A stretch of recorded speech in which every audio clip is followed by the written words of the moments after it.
আল্লাহ বলেন ইযা যুলজিলাতিল আরদু জিলজালাহা ওয়া আখরাজাতিল আরদু আসকালাহা ওয়া ক্বালাল ইনসানু মা লাহা। যখন প্রচন্ড কম্পনে জমিন কম্পিত হবে,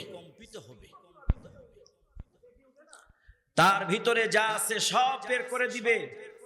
মানুষ বলবে তার কি হলো, কি হলো তার, জোরে বলা যাবে একবার আল্লাহু আকবার। কয়েকদিন আগে আমাদেরকে একটা কাঁপুনি দিছে না? জোরে বলেন দিছে কিনা? দিছে। চূড়ান্ত কাঁপুনি যেদিন আসবে সমস্ত পৃথিবীটা ধসে যাবে। সে কথাও আল্লাহ রাব্বুল আলামিন কোরআনুল কারীমের অন্য আয়াতে কারীমার মধ্যে বলছেন ওয়া নুফিকা ফিস সূরি ফাসাইকা মান ফিস সামাওয়াতি ওয়া মান ফিল আরদ। জুড়ে বলেন আল্লাহু আকবার। যখন সিঙ্গাফু দেয়া হবে, পৃথিবীটা বইয়ের পাতা যেমনি ভাবে নতুন বইটা এভাবে রাখলে পৃষ্ঠাগুলো পড়ে যায়, ঠিক তেমনি ভাবে ইসরাফিল ফু দিতে দেরি হবে। আল্লাহ বলবেন কুম হয়ে যাও, সঙ্গে সঙ্গে কিয়ামত হয়ে যাবে।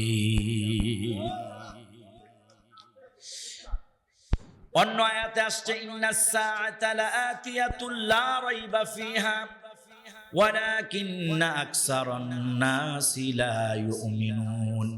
নিশ্চয়ই কিয়ামত আসবে, তাতে কোনো সন্দেহ নাই, কিন্তু অনেক মানুষই তাতে ঈমান রাখে না। জোরে বলেন ঠিক কিনা?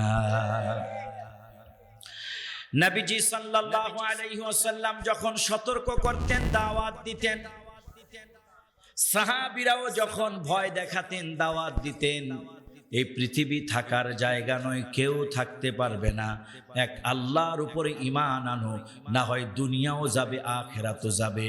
যারা মুমিন, যারা আল্লাহরে বিশ্বাস করে কোরআন সুন্নাহ দিয়া জীবন গড়ে, ও আমার ভাইয়েরা, আমার বন্ধুরা, তাদের জন্য দুনিয়ার সম্মান, কবর, হাসর, মিজান, ফুলসিরাত উভয় জায়গায় সম্মান। বলি সুবহানাল্লাহ।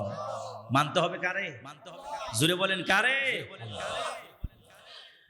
সূরা হজ্জে আল্লাহ তাআলা বলেন ইয়া আইয়ুহান নাসুত্তাকু রাব্বাকুম ইন্না যালযালাতাস সাআতি শাইউন আযীম। হে মানুষেরা, আল্লাহরে ভয় করো, কিয়ামতের কম্পন বিরাট ভয়ঙ্কর ব্যাপার। ইয়াউমা তারাউনাহা তাযহালু কুল্লু মুরদিআতিন আম্মা আরদাআত ওয়া তাদউ কুল্লু যাতি হামলিন হামলাহা ওয়া তারান নাসা সুকারা ওয়া মা হুম বিসুকারা ওয়ালাকিন্না আযাবাল্লাহি শাদীদ। আল্লাহু আকবার, আল্লাহু আকবার। সেদিন স্তন্য দানকারী মহিলারা তার শিশুকে ভুলে যাবে, গর্ভপাত হয়ে যাবে, মানুষগুলো মাতালের মতো হয়ে যাবে, যদিও তারা মাতাল নয়। এটা আল্লাহর পক্ষ থেকে ভয়ঙ্কর এক আযাব। রাসূল যখন এভাবে বলে বলে দাওয়াত দিতেন, কিয়ামতের বর্ণনা শোনাতেন। আমার ভাইয়ারা, কিয়ামত দুই প্রকার। মান মাতা ফাকাদ কামাত কিয়ামাতুহু। মৃত্যুর পরপরই কিয়ামত শুরু হয়ে যায়। যদি আজ কিবা কাল শুনেন আমার কিবা কারো মৃত্যু হয়ে গেছে, কবরে যখন শোয়া দিয়ে আসবে, তিনটা প্রশ্ন করবে, তার জন্য কিয়ামত শুরু হয়ে গেল। আরে কিয়ামত হচ্ছে ইসরাফিল আলাইহিস সালাতু ওয়াস সালাম সিংহায় ফু দিবেন, তামাম পৃথিবীটা ধ্বংস হয়ে যাবে, কিয়ামত কায়েম হয়ে যাবে। সেদিন আল্লাহর সামনে দাঁড়ানোকে যারা ভয় করবে, আল্লাহ তাআলা তার আরশের নিচে সেদিন ছায়া দান করবেন। সেই ছায়া আমরা পেতে চাই কি চাই না? আরো জোরে বলেন, চাই কি চাই না? তাহলে আমরা সেই ছায়া যদি পেতে চাই, কি আমাল করতে হবে? সেই কথাগুলো অল্প সময়ে বলে যাব। দিক নির্দেশনামূলক বর্তমান পরিস্থিতির আলোকেও কিছু কথা বলবো। ভাইয়েরা আমার, আমি তো আপনাদের কাছে বড়ই কৃতজ্ঞ। এত দেরি করে বসানোর পরেও মানুষগুলো উঠে না, বড় মানুষ আসে। এই মানুষগুলো দোয়া চাওয়া লাগে না, দিল থেকেই দোয়া আসে। আপনাদের জন্য দিল থেকে দোয়া করে দিয়া গেলাম। খুশি আছেন তো? এক বেচারা পীর সাহেবের কাছে গিয়া দোয়া চাইতে গেছে। কার কাছে? পীর সাহেবের কাছে গিয়া কয়, হুজুর আসসালামু আলাইকুম, দোয়া করেন। এমন সময় পীর সাহেবের লাঠিটা পড়ে গেছে। কোনটা? পাশের থেকে একজন দৌড় দাইয়া লাঠি উঠাইয়া দিছে। পীর সাহেবে কয়, দোয়া চাইলো কেডা, নিল কেডা?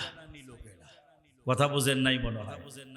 দোয়া চাওয়ার চাইতে কাজে কর্মে দোয়া আর অন্তর থেকে আসলে এইটা ভালো হয়। জোরে বলে ঠিক কিনা?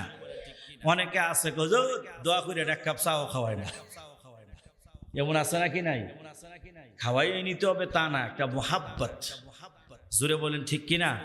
যার সাথে যার মোহাব্বত, তার সাথে তার কিয়ামত। যদি কোরআনের সাথে সুন্নাহর সাথে মোহাব্বত হয় তো কিয়ামত কোরআনের সাথে হবে। জোরে বলেন ঠিক কিনা?